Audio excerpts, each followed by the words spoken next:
Gentlemen, let's jump straight into it on Bitcoin today. We're looking at the liquidation maps, looking at funding rates, looking at the Bitcoin short-term charts, the halving, and what's going on as we head towards the halving. I'm going to try to keep this video quite brief because we discussed a lot yesterday, and a lot of that information still stands. So we're going to reinforce that at the start. So let's move into it, right? Starting with the charts, okay? This pink line on the screen here is the monthly chart level from 2021, the all-time high in the monthly chart from 2021. It's at 61.3K. If we move into the shorter term charts, you can see that same level in pink reflected as a major macro and also short-term support zone, right? So this is a zone that's been held as support on multiple occasions throughout, March 2nd, March 20th, and right now. We've recently broken down from a 12-hourly chart triangle formation, also this ascending wedge formation right here. We've also broken down from a weekly chart, okay, ascending wedge formation on the RSI, which is very, very bad. We're on the way down to support on the weekly chart RSI. We've also broken down from a weekly chart important level at 69K, which is the 2021 all-time high. I'm skimming through this information very quickly because it's all recapping from yesterday. And so Bitcoin right now is very much in negative price momentum of shorter term charts. It's retesting a support zone that's been retested countless times, and it's showing weakness here. The short-term trend is certainly downwards. Now, the macro trend is still very much upwards, and even the medium-term trend is still upwards because we haven't actually broken a lower low yet. All right, so Bitcoin hasn't seen a lower low, so we technically speaking aren't in a downwards trend here, but we are threatening to enter a downwards trend, and that breakdown from an ascending wedge formation, the breakdown from the 12-hourly chart RSI, the breakdown specifically from the weekly chart ascending wedge formation, none of these things on the RSI, none of these things are good, none of these things are good news. Then we can go into something like funding rates. We can see funding rates right now are basically neutral, okay? So they're not good, they're not bad. They're all pretty much neutral, maybe leaning slightly negative, but very much neutral. You're looking at the map, it's the exact same thing here, meaning that the funding rates aren't really telling us anything about Bitcoin right now. Some people might perceive this as saying, oh, that means we've seen an adequate correction. I would actually say it doesn't mean anything. I'd say it's a non-evidence. And so that means that the charts being short-term bearish are reinforced. They're not denied or rebuked by the funding rates. We look into liquidation maps, and then you can make an argument that, okay, much more liquidations would happen if we went to the upside, meaning many people are in shorts right now. Not many people are in longs right now. But if we're talking about short-term price movement, this red dashed line is where the price is right now. You can see in the immediate short term, moving downwards would actually liquidate a lot more longs than moving upwards would liquidate on shorts, especially on 7-day liquidation maps. You can even do the same thing on the 1-day liquidation maps. It stands true. Okay, so right now, funding rates are neutral. Liquidation maps are saying Bitcoin could go a little bit further down. Charts want Bitcoin to go a little bit further down, short-term charts at least. Where would Bitcoin go to? I believe that the next target would be around 57,000. Okay, and the reason I say that is because that is the next major macro support zone as seen by the volume profile right here on the right-hand side of the screen. It's also where I assume Bitcoin will reach this weekly chart support level, which it's currently plummeting towards. So 57K, 57.5K, that's the next macro support zone in my opinion. We also look at this very long-term Bitcoin line stemming back from 2011. We can see that line has cut through major retests in the past, both downside and upside retests. Right now, it's currently sitting, again, at around 57K. So if we did go downwards, we'd have that line for support.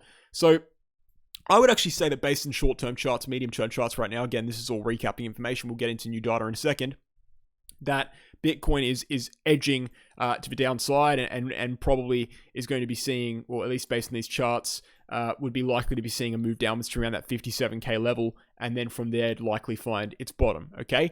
That's what I think the short-term charts and medium-term charts is suggesting right now, okay? Here's the complication, and here's kind of the new information we need to get into. The halving is in literally 2 days, okay? That's the complication. We don't know exactly what the effect of the halving is going to be. So we look at historical halvings, so you might think, well, how do we not know, right? We've had halvings before. Sure, you can just look to see what happened in the previous halvings and then extrapolate that to now. It doesn't really work like that, unfortunately, because we look at the previous halvings. We look at 2012, for example, and we see that the immediate short-term effect of the halving was not really that much. I mean, the halving, let me actually find the exact day of when it was so I can get this right.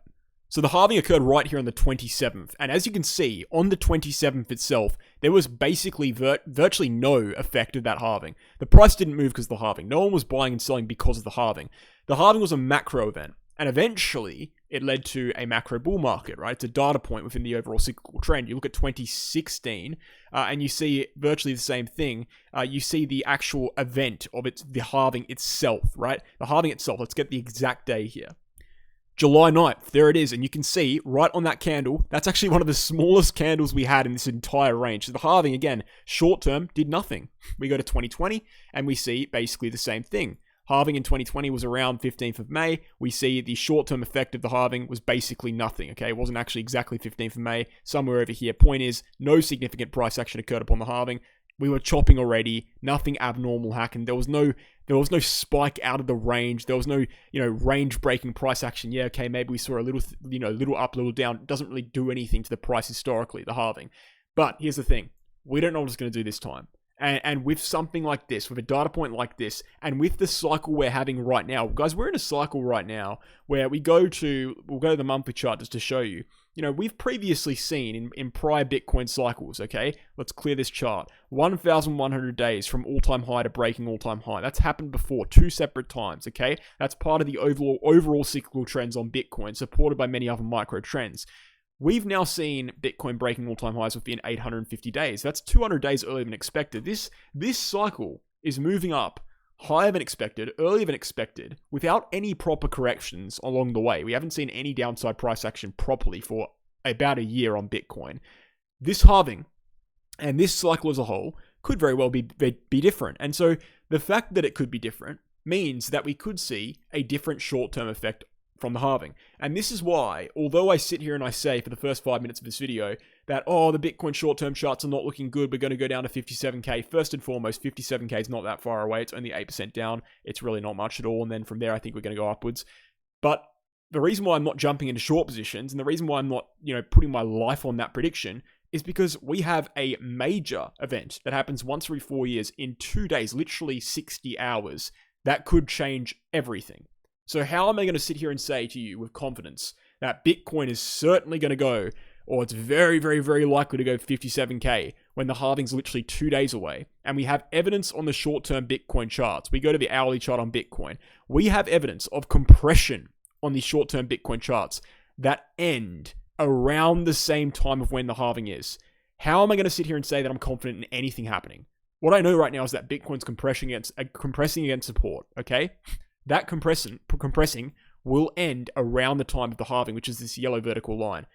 I'm not confident in anything. I don't know what's going to happen next. Okay, if it was based on charts alone, yeah, okay, cool, Bitcoin's going to 57K. But the reality is it's not. We have a external factor at play here in the next couple of days, and it seems as though the charts are very well aware of that. Again, we have a compressive structure here that is coming to an apex between this pink line and this yellow line around the same time as the halving. We look at the Ethereum chart. We see that Ethereum has a very similar compressive structure, okay? It has this kind of, I guess you could say it's a descending wedge formation on Ethereum, okay? Where does it end? Well, it ends, let's draw in the halving. Halving's going to be here in around the 20th at around 10 a.m. Australian time. Again, that compression comes to an end around the time of the halving. We have 2 charts here, Bitcoin and Ethereum, the most important charts in cryptocurrency, both having compressive structures, right? Market patterns that will be coming to an apex around the time of the halving occurring. And we have very real potential for the halving to do something abnormal to the Bitcoin short-term price action. So again, I'm not going to sit here and say that I'm so confident in Bitcoin go to 57K. I don't know what's going to happen because of the halving. If it was via the charts alone, cool. Okay, then it's a different story. Then I make that prediction. Right now, what I can say is this. We don't know what's going to happen at the halving. Based on what we know, what I know, my opinion at least, is that the short-term charts aren't looking that good. Based on what I know for the charts, 57K looks likely. But again, there's that factor. We don't know what's going to happen with this halving in 2 days. So I think this is actually a time where you'd be sitting on the sidelines personally in terms of short-term trades. Now, my macro positions are still intact, okay? I would not be selling macro bags because Bitcoin's going to 57K. That's ridiculous. 57K is very, very close to where we are right now. But my macro bags are still intact. I'm talking about short-term positions. I'm talking about shorts and longs on leverage. I'm personally not taking them. I'm not interested in that at the moment. Given the velocity of that the halving could potentially have, I'm happy to wait out for the next 2 days. Unless Bitcoin sees a clear and structured breakdown of this pink line here, in which case it's very simply targeting 57k, I won't be entering short positions. And unless Bitcoin sees a clear and structured break up of this compressive structure and other indicators being salvaged, such as that 12-hourly chart RSI getting back above support, let's get to it right now so I can show you, then no, I'm not going to be entering long positions either. I think this is very, very much time to be sitting on the sidelines. I think like any major event that could potentially have major effects in the price action that are unpredictable, that could be abnormal. That's not a time in which you want to be trading. You want to be trading in market environments that are very well understood and easy to manage. When we have the halving, an event that happens once every 4 years, that has unpredictable results happening in 2 days, that's not a controlled situation that's easy to manage. That's a gamble, in my opinion. So what is my conclusion right now? My conclusion is I think Bitcoin is looking bad on short-term charts. I think 57k looks likely based on those charts. I think the halving could toss everything up, and we'll have to wait and see. That's quite simply what it is. That's my conclusion. But overall, the macro is still very much bullish. And if anything, the halving's a macro bullish event. So us getting closer to it is just great because it means that we're getting closer to hopefully another impulse to the upside. I think the bull market's really kicking off now. I think this is healthy macro consolidation. I don't think getting to 57k would be bearish at all. I think getting to 57k would be absolutely fine. So yeah, apologies for being, I guess you could say a fence sitter, but I wouldn't really say this is fence sitting. I think this is very clear, very logical analysis. I'm telling you what the short-term charts say. I'm throwing in the one nuance there. You can decide what you want to do with that information. I personally would say that, yes, 57k is the likely scenario. I can't predict what's going to happen in the halving. All I know is what I know. I know the short-term charts are not looking good right now. 57k looks like the likely scenario.